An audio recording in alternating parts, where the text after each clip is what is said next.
క్రీస్తునందున ప్రియులకు ప్రేమతో వందనాలు తెలియజేయుచున్నాను. ఏప్రిల్ నెల 1వ తేదీ 2024. ఈరోజు దేవుడు మనకు చేస్తున్న వాగ్దానం ఏమిటనగా సామెతల గ్రంథం 11వ అధ్యాయము 17వ వచనం. దయగలవాడు తనకే మేలు చేసుకొనును. ఆమెన్. నా ప్రియులారా, మేలు అంటే మంచి అని అర్థం. మనందరం కూడా మనకు మంచి కలగాలని, మన కుటుంబం అంతా మంచిగా ఉండాలని, మనకు తెలిసిన వారందరూ, మనకు నచ్చిన వారందరూ మంచిగా బ్రతకాలని కోరుకుంటాం. ఆ మంచి మనకి ఎప్పుడు కలుగుతుంది అంటే మనము దయగలిగిన మనస్సు కలిగి ఉన్నప్పుడు.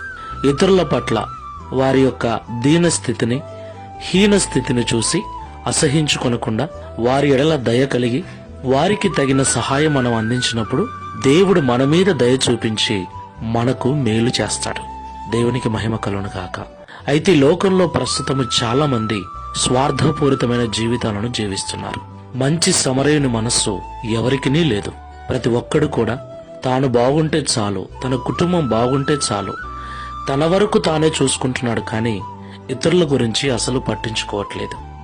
ప్రియ క్రైస్తవులారా, దేవుడు మనకు చూపించిన ప్రేమ మనము కూడా చూపించాలి. క్రైస్తవ్యం అంటే ఇతరుల పట్ల ప్రేమ, జాలి, కనికరము కలిగి వారికి తగిన సహాయాన్ని, మనకు చేతనైన సహాయాన్ని వారి పట్ల చేయటం, క్రీస్తు ప్రేమను చూపించటం.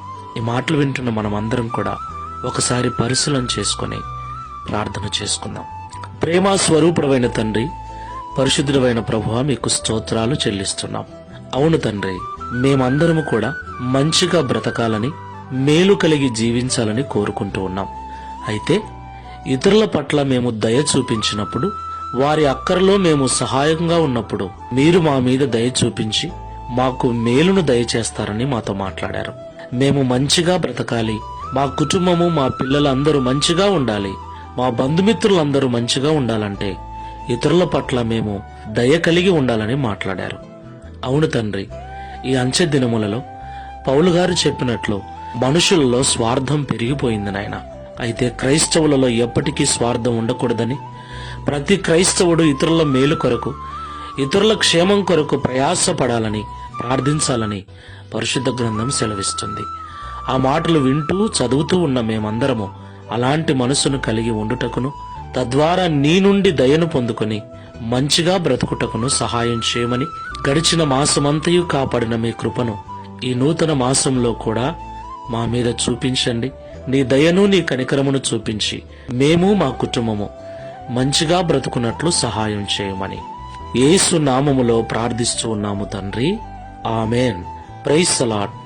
God bless you.